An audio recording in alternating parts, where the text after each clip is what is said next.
Today's video is sponsored by our good friends at PGX. If you're tired of CGC's price increase every 8 months, long turnaround times, and horrid customer service, make the switch like me and unplug from big business.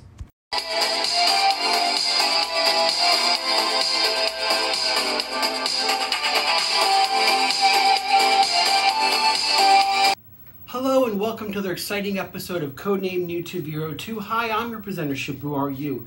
I thought it would be fun because we recently got the trailer for the She-Hulk Disney Plus series, and I guess that's the reaction a lot of people have. But again, it remains to be seen. I know a lot of people are kind of, the woke and all that other stuff. Little people are timid, and that's understandable. But this is a great opportunity, especially for GenXers, to let's look at She-Hulk and some key issues that you still could pick up right about now, because as we get closer to that coming, and actually one book I'm going to feature cracked the top 10 trending books for the week. So I talked about this book probably about a year ago, especially before the pandemic. But now I think this would be a good opportunity just to share our appreciation for She-Hulk. I'm a big She-Hulk fan. I mean, especially, remember the Marvel swimsuit issue that they had? I think that's when I was like, woo, I feel kind of funny. But it's because She-Hulk is like the epitome of the woman, smart, strong, confident, sexy. Those are the things that I think, especially adolescent me and even now me, respects, and it's something that is admirable. I think she's beautiful. I've always loved her, especially the John Byrne series of the Sensational She-Hulk. I always thought that was probably one of the most underrated series. And if you're able to get the omnibus or the trade paperback of that, reread that whole series, and especially now when you're an adult, you're going to have a greater appreciation for She-Hulk now than you did back in the 90s. And that's why I thought I'd do this video, is because I acquired that appreciation going through the John Byrne series. And it's just amazing how much it didn't get what it should rightfully deserve, and it's just one of those things that I loved. I mean, people think Deadpool, but I gotta admit, She-Hulk did it first, and kind of, I think, a little bit better. It wasn't so over the top and so in your face. It was kind of like the subtle, sophisticated way of going about breaking that fourth wall, and I highly recommend going back and rereading that. So the first issue we're going to talk about in this She-Hulk special is the one book I do not have, and that is issue number 40, the infamous nude issue, where I remember I remember getting it, and it felt like, this back in the 90s, I felt like you were buying a Playboy or something. You felt so dirty, you were doing something so bad.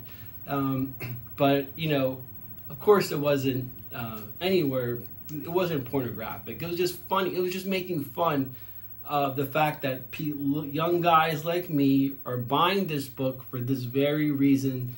And I always thought that was hilarious. But this book has been skyrocketing. It's amazing. I mean, just getting mid-grades of these, and I really don't care. I really want one back in my collection, but the prices have just been going up and up. And even for 7.0 copies, around probably about 300, maybe two, I don't know, I think that's right, about 300 for even a 7.0 or 8, in that area. It's just a ballpark. Well, raw issues, well over $100. I mean, you're talking about 100 to 150, even 200 at times, depending on how great the raw copy is. And then the 9.8s and stuff, you're talking about probably close to $800. Again, all ballpark figures, but That's what I've discovered on eBay and stuff like that. Again, just the whole cover of this and everything, and breaking that fourth wall, just the cover epitomizes what the whole series is about. And that's why I think this issue cracks my must-have She-Hulk issues to get. The second one we're going to talk, and none of these are going to be in order, but the second one, of course, is going to be issue number 34. And of course, this is paying homage to the Demi Moore Vanity Fair. What was that? Was it August? Or it says here, this is a PGX books. So it was done in August of 1991. So paying homage to that iconic cover from Vanity Fair. It's not fair to accuse me of vanity. I just thrive on controversy. Again, another beautiful cover. And I like the little Jessica Rabbit in the corner. Those little touches is what I loved about this series. And again, this is another wonderful job by PGX. We got it says Black Talent Appearance, Vanity Fair. So I like that PGX is acknowledging why this issue is special. And again, beautiful job they did on this book. And this is one definitely for my PC, and highly recommend it. If you can't get issue number 40, this is the backup. And case in point right here, I went about doing that. So this is definitely a good issue to pick up. So the second one we're going to talk about, and the reason why like I mentioned, I'm doing this is because there's one of these books has been actually a couple of them have been trending on the top 50 books to pick up.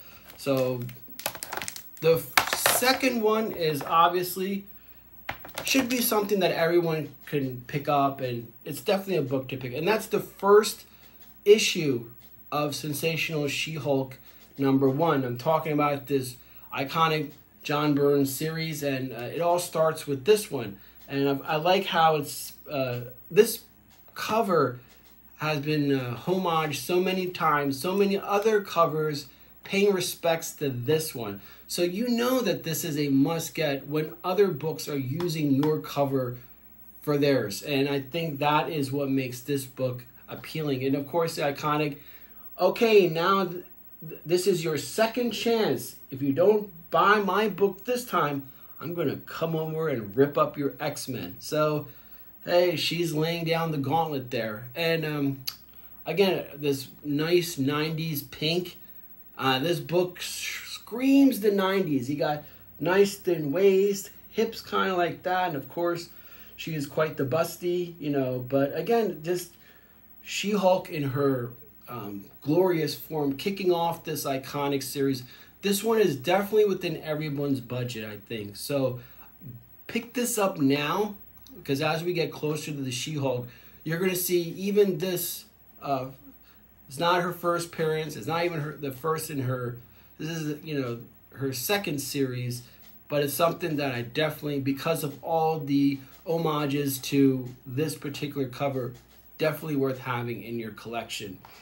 And the other book that I don't have, that is actually at the graders as we speak, is the last issue, 25 of the Sensational She-Hulk. So that's being graded right now, but I definitely think that if you see in the corner, like I mentioned, for this, for issue number 34, you have the Jessica Rabbit, but for this one, you have She-Hulk with a tear acknowledging that this is the last issue. It's a pretty big double issue in itself. I know it looks like this was planned out, so you know they properly wanted to end the series on a good note. But that issue is definitely one to have, and that's why I'm having it graded as we speak. So I don't have it with me, but I thought I'd put a picture up here just to show you. Again, a nice within everyone's price range, but it has significance in it that it's ending this 15-issue story arc for the first run of She-Hulk. I think that's kind of imperative to keep in mind. So when you notebook that, so those are two good keys to pick up. if you want to jump on board the She-Hulk bandwagon, which I hope you do, and pick up, you know, the first issue of Sensational and the last issue. The print run was kind of low. That's the other thing.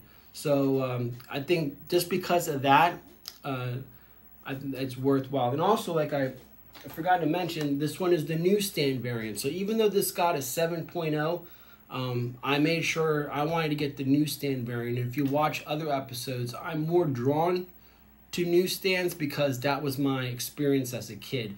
Riding my bicycle to 7-Eleven, getting a Slurpee and a comic book. And of course, you know, besides going to the local comic shop, those are the places why I know, because of the trend of newsstands popping interest, that's, you know, it's always good. If you're able to find a newsstand, even though it might be a little bit not a 9 or whatever, hey, the newsstand, even if it's like a 7 or 8, it's definitely worthwhile to pick that up, even over 9.0s of a direct edition.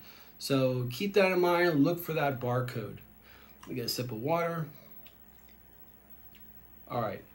So the next book we're going to talk about is, of course, the first appearance of She-Hulk, and very iconic, the Savage She-Hulk #1. And again, this is a wonderful job by PGX. This one is a newsstand variant, and it also for them, they included that it's this is another reason why I enjoy PGX, is all these little details that they add, that, you know, it's a newsstand edition, origin and first appearance of She-Hulk, origin of the Hulk retold, Incredible Hulk #1 cover homage. So I think that this is in a book that has been skyrocketing. It has been for quite some time in value. So even though you may not be able to pick up like a 9 or whatever, target those 5s, target those 7s. Those are where the real value in key books, because there's only an infinite amount. This is just supply demand, you know, 101. Like, everyone's going up to there. Don't be afraid to go in those mid grades and stuff. That's where the real value is in key books. And 7.5 newsstand is respectable. I think, and it looks beautiful. I think the colors of this are vibrant. The cover itself is wonderful. I think that PGX did a home run job with this. And again, this is another PC collection. So the last book we're going to talk about and feature is kind of the book that's the catalyst for this video. And I've been talking about this book for quite some time. And I remember picking this book up for like 20 bucks. And I was like, why is this even less than that? I forget. It was stupid cheap. But I was thinking to myself, like, all right, they hadn't made an announcement of a She-Hulk series. And I saw all the She-Hulk #1 prices up there. So what did I do? I got the first time we have Hulk and She-Hulk team up together in Hulk 282. Now, this book has cracked the #9 in this week's top trending books. And you're going to see it in and out of that ranking, even going up, going down, but it's going to be in there until the She-Hulk series drops. And again, this is just a direct edition, but a 9.0 direct edition. It looks beautiful. I love the 80s, like that orange type of Hulk cover that they had. I mean, this is just a wonderfully done book. We have She-Hulk and Hulk smashing something. It kind of looks like She-Hulk has fangs. I don't know. Maybe you guys take a look at the cover and you tell me. Kind of looks at it. Again, PGX did a great job with this. That's the only thing I wish, is they included that the first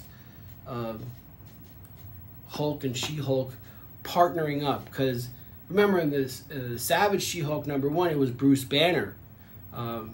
Bruce Banner was, you know, himself mostly in doing that blood transfusion, where he transfers the gamma filled blood into his cousin, and thus spawning She-Hulk. But another book that is definitely, like, if you're able to pick up now, because as we get closer, it's going to escalate in value. So I thought those were just a simple video Oh, I forgot. I should add one more book to this list, and that is the Savage She-Hulk #2. Since I have that book, I figured I'd put up here for you to look at. Now, with this trend of maybe first appearances are getting out of people's price ranges, the next best thing is the second appearance. So this being She-Hulk's second appearance is definitely advantageous if you're on a budget and if you're looking to get something with significance.